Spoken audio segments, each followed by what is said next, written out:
Hi, Pedro Bat Poet here. This is recovery series number 3 of the trilogy, The Fight. The calculated chipping away at my rock, no excuses given by me as you look the other way, as your lack of actions, concrete-filled ears, cotton-head thinking, as the world sees you struggling to tread water, but you refuse to make your way to the side of the pool. Water placed in that pool by you and your blind ambition without volition, and in the quiet times where you lie in the dark, thankful of another day where you fool the influences, the mirror bounces back the jester, plagued by petition. Did you for once think that your lack of direction would lead to your election elevation to all that is value, a shallow puddle milky in the pureed sediment of words and advice not followed, your time borrowed, a fact forgotten as you continue to turn the screw into unsuspecting flesh? And I was one of those unsuspecting few succumbed to the passive intimidation viral that caused months of my spiral as I fell down the rabbit hole, separated from my role, a role that I filled with honour as I backed your confusion, promoted your illusion, my misplaced passion defiled by delusion. For months I fell, with no branches to grab, no place to land. I still fail to stand for hours on end, as week by week I make my way up the cavern walls, feet finding roots fixed strong by the words of the wise, as they guide me to deeper meaning week on week. I feel like Alice, but this is no wonderland, as therapists' words and hands caress my carousel mind, with spirit and mind connect no longer apart, as I finally lose sight of the Queen of Hearts. Yet all it takes is the venom to fill my brain before I sleep, and those braved words that ground the roots to wall disintegrate letter by letter as feet find no purchase, and I fall a little further back. The pillars that are meant to hold that fragile fabric together are simply fillers in a party parley, accompanied by the constant condiment of pats on the backs as they ignore the cracks. As I look up at the distance light, with little energy I fight as I climbed with one hand whilst writing poetry with the other, as they flowed one after another, and you look down. Head appears with no rope or hand of hope, yet you shout down if I will be at the top soon to quietly resume, to help paint over and gloss the wreckage and people lost due to your apathy and failure absolute, but the target is never reached as they shoot blindly with no eyes looking through the crosshairs. What matters is the decision to a point which was theirs and cannot be wrong despite the missing throng. Does no one talk about the people downtrodden until the lights are almost extinguished and want positive energy forgotten, the glue cracked, spirits hacked and diluted by the acid of poor leadership, the corruption that the power with baggage that rains down like a shower are joined at the hip as their contraband goes undiscovered? With a cutout in the walls of the well that I climb, it gives me a chance to breathe, to stop the heave and weight of confusion that I carry on this arduous journey. With light no longer the goal, the light the top, the edge of reason, with gravity my friend, not foe.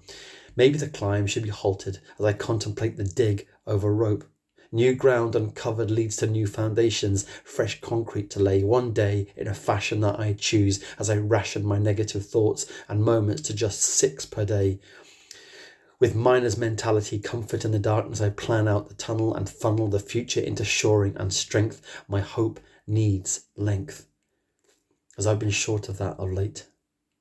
But that is why I refuse to engage with your vacuous sentiment and your lack of age. But the weight of what you feel you can take. But you see, I saw your knees buckle many years ago, and I see no days in the gym which should have led to a better show. And this is how I see you now, a show, a circus, a stage with an unimpressed audience, but the directors they send you on, matinee follows matinee, yet they instruct you from a far off land and fail to see the empty seats, yet you write your own reviews, which they read with little interest. The failure to truly invest in the game, the play, the scene to be set or script in flames, burnt by the contradictions that have never been penned, by quiver and nib with inkwells filled with gasoline, and the spark that ignites the fumes being caused your trusted few as they slam the door behind them, door catch sparking in metal. The catastrophe of that day still plays in my brain as I left behind all that I had built before I could fit the front door or alarm the windows from unwanted intruders. I never saw you creeping through the back door, locking it behind you, as with knife firmly lodged I staggered out of the building, only to be opened up by the bluntest of blades. I dropped the pace of this articulate array of pebble-dashed passion to ask, "You knew it was me, didn't you? Who walked at the front of the column, my troops carrying your colours, flying your flag as we never lagged, despite the lunacy of your attempted conquests. Not once did we falter or lack faith at the altar when it became dire in your thirst for an empire. How did we get back from here? As I sit in the oasis of safety, free from the ignorance, from the lost meetings, free from you sitting in front of me, head in hands, asking what you need to do when it is me that follows you." As I reached out with my hand, you took it holding hard, and then as I looked away, you sliced up my forearm as trust drained from my empty and confused soul into your bowl. And a day later, you looked into that vessel with confusion as to why you were sitting with the blood of a warrior. Whilst away, I have raised an army, and I have found allies who will rise up and crush all that you promote,